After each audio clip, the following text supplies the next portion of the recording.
আসসালামু আলাইকুম। তো সবাই কেমন আছেন? আমিও ভালো আছি। আজকের নতুন ভিডিওতে সবাইকে স্বাগতম। আজকের ভিডিওর টপিকটা হচ্ছে কিভাবে আপনি আপনার প্রতিষ্ঠানে সেল বাড়াবেন এবং কিভাবে আপনার সেলটাকে বাড়ানোর জন্য কাস্টমারের সাথে সম্পর্ক বজায় রাখবেন এবং কাস্টমার এবং যদি আপনি এসআর হয়ে থাকেন সেক্ষেত্রেও আপনি কিভাবে একজন দোকানদারের সাথে কিভাবে আপনার সম্পর্কটাকে বিল্ড আপ করবেন সেই বিষয়ে আজকে বিস্তারিত আপনাদের সাথে আলোচনা করব। তো প্রথম আসি, আপনি যদি একজন বিক্রয়কর্মী হয়ে থাকেন তাহলে আপনাকে অবশ্যই কয়েকটা জিনিস মনে রাখতে হবে। এক নাম্বার হচ্ছে আপনার কখনো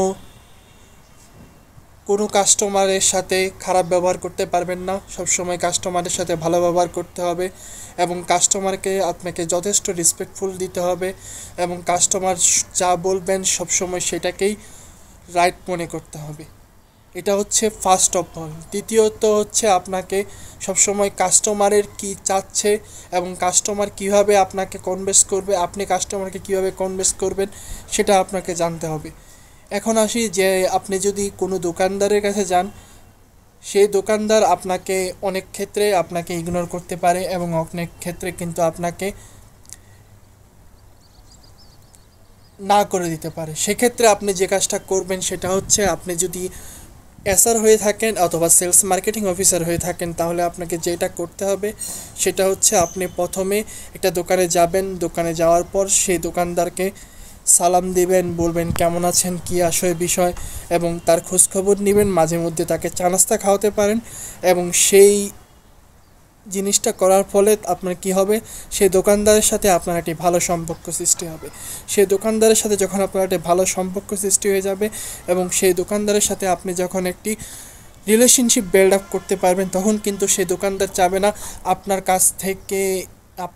কাছ থেকে পণ্য বা আপনার কাছ থেকে কিছু জিনিস না কিনে অন্য আরেকজনের কাছ থেকে কিছু জিনিস কেনার জন্য। কারণ তখন আপনাকে তখন গুরুত্ব দিবে, কারণ আপনি তার সাথে একটি ভালো সম্পর্ক সৃষ্টি করতে পেরেছেন। কিন্তু সেক্ষেত্রে যদি আপনি চান তাহলে আপনি কিন্তু সেই দোকানদারের সাথে ভালো সম্পর্ক আপনি সৃষ্টি করতে পারেন। এতে কিন্তু আপনার 10 টাকা খরচ হলেও আপনার কিন্তু 20 টাকা লাভ হবে। ঠিক কীরকম লাভ হবে আমি আপনাদের একটু বলছি। যেমন আপনার একটি অপরিচিত প্রোডাক্ট রয়েছে যেটা বর্তমানে আপনার কোম্পানিতে লঞ্চ হয়েছে, কিন্তু সেই প্রোডাক্টটা আপনি চাচ্ছেন যে এই যে দোকানদার, সেই দোকানদারের কাছে আপনি এই প্রোডাক্টটাকে সেল করতে বা প্রোডাক্টটাকে দিতে, যেন প্রোডাক্টটা সেল করে। তো সেক্ষেত্রে আপনি যতই তাকে বলেন যে আপনাদের এখানে নতুন একটা প্রোডাক্ট এসেছে, আপনি প্রোডাক্টটা ছেড়ে নিতে পারেন এবং প্রোডাক্টটার গুণগত মান ভালো এবং প্রোডাক্ট কোয়ালিটি ভালো এবং প্রোডাক্টটার ব্র্যান্ডিংও ভালো, সেই ক্ষেত্রে কিন্তু দোকানদার অনেক ক্ষেত্রে কিন্তু আপনার এই কথাগুলো বিশ্বাস করবে না। যদি আপনার সাথে দোকানদারের একটা ভালো সম্পর্ক থাকে এবং সেই সম্পর্ক বিল্ড আপের ফলে আপনি যদি চান তাহলে কিন্তু সেই দোকানদার আপনার যে প্রোডাক্টটা আছে সেই প্রোডাক্টটা কিন্তু সে নেবে এবং সম্পর্ক বিল্ড আপ যত বেশি বাড়াবেন সেক্ষেত্রে কিন্তু আপনার সেল তত বৃদ্ধি পাবে।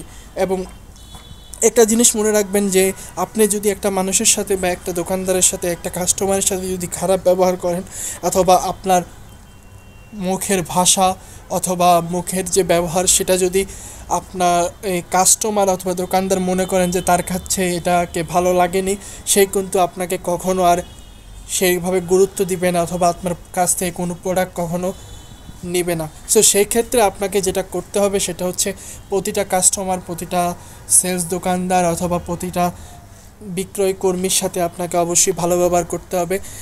সেল বাড়ানোর জন্য সবচেয়ে বেশি যে জিনিসটা প্রয়োজন সেটা হচ্ছে ভালো ব্যবহার। আপনি যত ভালো ব্যবহার করবেন, যত আপনার মুখ দিয়ে কথা বাড়াবে এবং যত আপনি একজন মানুষকে বোঝাতে পারবেন, তত আপনার সেল বৃদ্ধি পাবে।